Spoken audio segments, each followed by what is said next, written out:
어제 SK하이닉스가 미국 자본시장의 문을 열었습니다.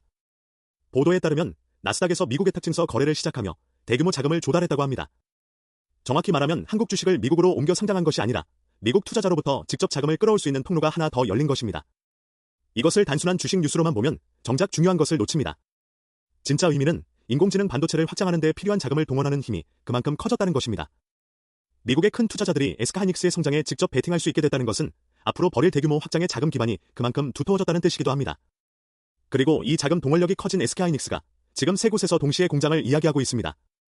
하나는 이미 짓고 있고, 하나는 바다 건너에 있으며, 하나는 이제 막부지가 정해졌습니다. 그 세 곳을 하나로 이으면 겉으로는 매끈한 그림이 그려집니다. 하지만 그 그림이 진짜인지 아니면 아직 이어지지 않은 점들의 나열인지는 따로 확인해야 합니다.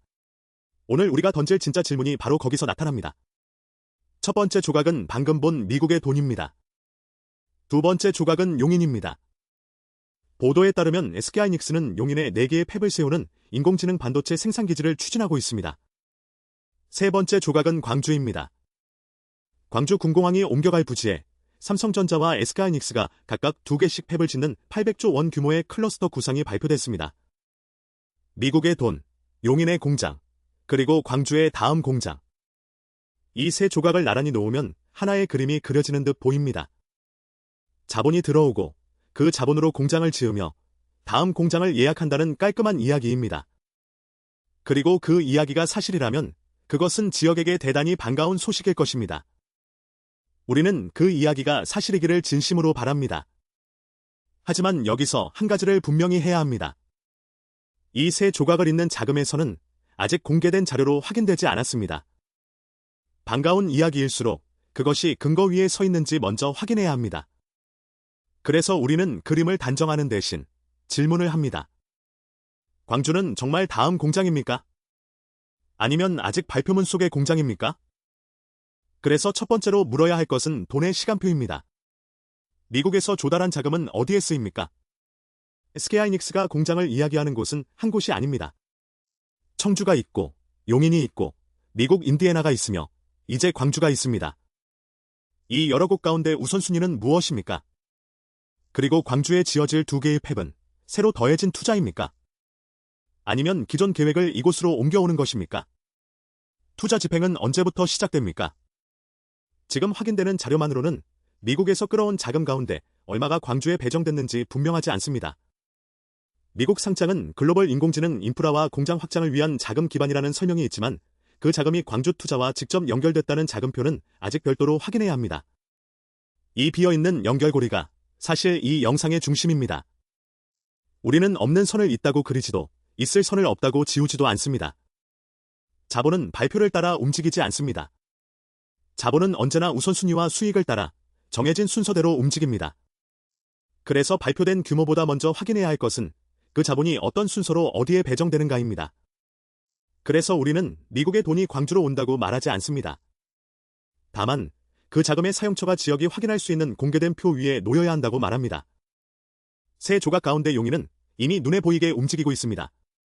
보도에 따르면 용인에는 4개의 팹과 협력단지가 예정돼 있고 첫 팹과 기반시설 투자가 실제로 진행되고 있습니다.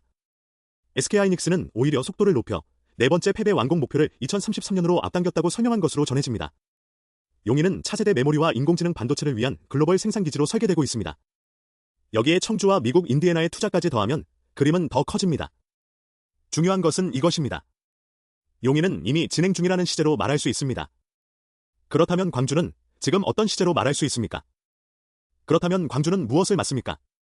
부지와 큰 투자 규모는 발표됐지만 정작 그 팹이 무엇을 만드는지는 아직 또렷하지 않습니다. 고대 역폭 메모리를 위한 앞공정입니까? 아니면 범용 메모리입니까? 첨단 패키징입니까? 연구개발입니까? 아니면 소재와 부품과 장비의 협력단지입니까? 그리고 더 중요한 질문. 광주는 용인과 같은 제품을 만드는 복사판입니까? 아니면 용인을 보완하는 별도의 제품군을 만든 다음 축입니까? 이 질문이 중요한 이유는 간단합니다. 만약 광주가 용인과 똑같은 제품을 만드는 복사판이라면 두 곳은 같은 수요를 두고 경쟁하는 관계가 됩니다. 반대로 광주가 용인이 감당하지 못하는 다른 제품군을 만든다면 두 곳은 서로를 채워주는 분업 관계가 됩니다. 이 둘은 지역의 미래를 완전히 다르게 만듭니다. 800조라는 숫자는 발표됐지만 그 숫자가 산업에서 맡을 역할은 아직 비어 있습니다.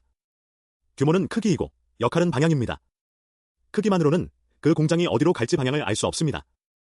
여기서 가장 중요한 질문이 나옵니다.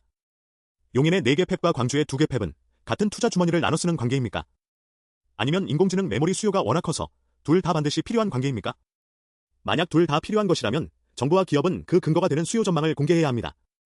예상되는 고대 여폭 메모리 수요, 팹별로 만들 제품, 착공과 완공의 순서, 장비를 발주하는 시점, 필요한 인력, 그리고 전력과 용수의 수요까지. 이 숫자들이 놓여야 우리는 비로소 판단할 수 있습니다. 광주 메가 프로젝트가 용인의 복사판인지 아니면 진짜 다음 성장축인지. 메모리 제조사도 정부도 과거의 공급 과잉을 기억하고 있습니다. 그래서 무작정 늘리지 않는다는 것도 압니다. 바로 그렇기 때문에 둘 다 짓겠다는 결정에는 그만한 수요 근거가 있어야 합니다. 지역이 궁금한 것은 SK하이닉스의 의지가 아니라 바로 그 근거와 분담의 그림입니다. 그것이 공개될 때 광주는 숫자가 아니라 역할로 이야기될 수 있습니다. 이 그림에는 3개의 시계가 있습니다. 나스닥의 시계는 이미 출발했습니다. 어제 자금 조달의 문이 열렸으니까요. 용인의 시계는 공사가 진행되며 돌아가고 있습니다. 그렇다면 광주의 시계는 지금 몇 시입니까? 후속 절차에 막 착수한 단계입니까?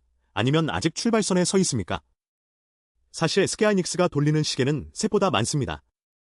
미국 상장이라는 자본의 시계, 청주의 시계, 용인의 시계, 인디애나의 시계, 그리고 광주의 시계. 이 여러 개의 시계가 같은 해를 가리키고 있을 때에만 세 조각은 하나의 그림이 됩니다. 하나라도 다른 해를 가리키면 광주는 가장 늦은 시계가 될 수도 있습니다. 우리가 추적하는 것은 SK하이닉스의 의지가 아니라 이 시계들이 가리키는 실제 날짜입니다. 그래서 우리는 하나를 분명히 구분하려 합니다. 부지가 정해졌다는 것과 기업의 투자 계획이 있다는 것과 이사회가 실제 지출을 승인했다는 것과 장비가 발주됐다는 것, 이 4가지는 비슷해 보이지만 전혀 다른 단계입니다. 발표 무대에 기업이 참석하는 것과 이사회가 조 단위의 돈을 실제로 쓰기로 의결하는 것은 완전히 다른 무게를 가집니다. 그 중에서도 이사회 승인은 특히 중요합니다. 그것이 있어야 비로소 장비 발주가 시작되고 장비가 발주돼야 공장은 실제로 움직이기 시작하기 때문입니다. 그렇다면 광주는 지금 이 4단계 가운데 어디에 있습니까? 우리는 그것을 단정하지 않습니다. 다만 그 위치가 공개돼야 한다고 말합니다. 한 걸음 물러서서 보면 SK하이닉스가 지금 세 대륙에서 동시에 확장을 이야기하고 있습니다. 한국의 용인, 한국의 광주, 그리고 미국의 인디애나입니다. 어떤 회사도 자본은 무한하지 않습니다. 동시에 벌인 일들 사이에는 반드시 우선순위가 있습니다. 그래서 호남이 던져야 할 질문은 투자를 하느냐 마느냐가 아닙니다. 그 질문은 이미 지났습니다. 진짜 질문은 이것입니다. 광주는 SK하이닉스의 투자 시간표에서 몇 번째입니까? 첫 번째라면 지역은 안심하고 준비하면 됩니다. 만약 뒤쪽이라면 지역은 앞선 계획들이 끝날 때까지 기다려야 할지도 모릅니다. 그 순서가 지역의 시간표를 결정합니다.